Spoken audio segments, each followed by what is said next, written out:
श्री जगन्नाथ भगवान की प्राकट्य कथा। एक पौराणिक भाव गाथा। भाग वन।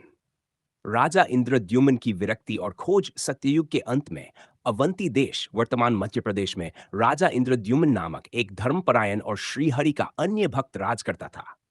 उसका राज्य संपन्न था, प्रजा सुखी थी, परंतु राजा के हृदय में एक ही अभिलाषा थी, मैं भगवान श्री कृष्ण के साक्षात दर्शन करूं। एक दिन एक दिव्य संत उनके दरबार में आए। उन्होंने बताया कि राजन, समुद्र के किनारे पूर्व दिशा में नीलाचल पर्वत के समीप नीलमाधव नामक श्रीहरि का साक्षात विग्रह विद्यमान है, जहां एक वनवासी भक्त विश्ववसु गुप्त रूप से उनकी पूजा करता है। राजा ने यह सुनते ही अपने मंत्री विद्यापति को उस स्थान पर भेजा जहां भगवान श्रीहरि विराजते हैं। विद्यापति और वनवासी भक्त विश्ववसु विद्यापति ने उड़ीसा के जंगलों में घूमते हुए सबरा जाति के लोगों से संपर्क किया। वह विश्ववसु के पास पहुंचा, लेकिन विश्ववसु ने नीलमाधव के अस्तित्व को छिपाया। कई दिन उसने विद्यापति को अपने घर पर रखा और विद्यापति ने उसकी पुत्री ललिता से विवाह कर लिया। जब विश्ववसु का हृदय कुछ पिघला, तो उसने आंखों पर पट्टी बांधकर विद्यापति को भगवान नीलमाधव के स्थान तक ले गया। परंतु ललिता ने विद्यापति को गुप्त रूप से सरसों के दाने दे दिए थे, जिससे लौटते समय वह रास्ता पहचान सके। विद्यापति ने भगवान नीलमाधव के दर्शन कर हृदय भरकर दर्शन किए। उन्होंने देखा, एक स्वयंभू विग्रह, अत्यंत तेजस्वी और प्रकाशमय, गंध, पुष्प और दीप से वातावरण दिव्य हो रहा था। राजा इंद्रद्युम्न की तपस्या और अद्भुत चमत्कार। राजा इंद्रद्युम्न स्वयं तुरंत नीलाचल पहुंचे, परंतु जब वह वहां पहुंचे तो नीलमाधव अंतर्धान हो गए थे। राजा अत्यंत दुखी हुए। उन्होंने वहीं तीव्र तपस्या प्रारंभ कर दी।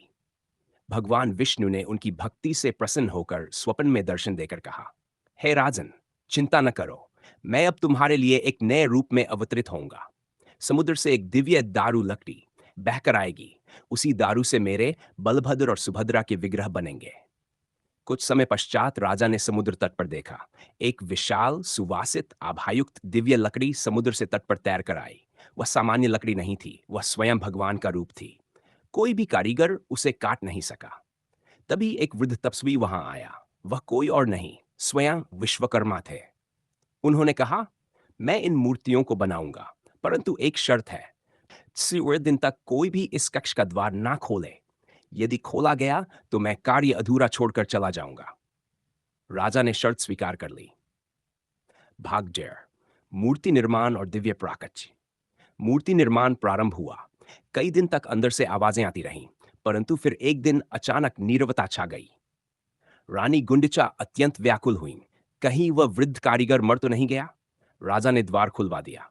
भीतर देखा, कोई नहीं था, परंतु वहां तीन दिव्य मूर्तियां उपस्थित थीं।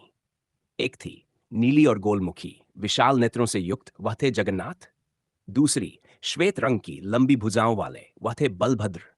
तीसरी कमलवत मुख और करुणा से भरी, वह थी सुभद्रा। मूर्तियां पूर्ण नहीं थीं, हाथ अधूरे थे, शरीर भी सामान्य नहीं था, परंतु उनमें जो आध्यात्मिक तेज और भाव था वह अवर्णनीय था। भगवान ने स्वप्न में राजा को कहा, हे राजन, यही मेरा रूप है, प्रेम का, लीला का, करुणा का। यही मेरा जगन्नाथ स्वरूप है। भाग 5। मंदिर निर्माण और रथ यात्रा का प्रारंभ। राजा ने वहीं भव्य मंदिर का निर्माण कराया, जिसे आज हम श्री जगन्नाथ मंदिर पुरी के नाम से जानते हैं। भगवान जगन्नाथ के साथ बलभद्र और सुभद्रा की पूजा प्रारंभ हुई। फिर एक दिन भगवान ने स्वप्न में आदेश दिया, मेरी एक वार्षिक यात्रा होगी, रथ यात्रा, जहां मैं अपनी बहन सुभद्रा और भाई बलभद्र के साथ नगर भ्रमण पर निकलूंगा। यह मेरी लीला का उत्सव होगा। आज भी यह पुरी की रथ यात्रा दुनिया की सबसे प्रसिद्ध धार्मिक यात्रा है, जिसमें लाखों भक्त भाग लेते हैं। भावार्थ और आस्था का संदेश।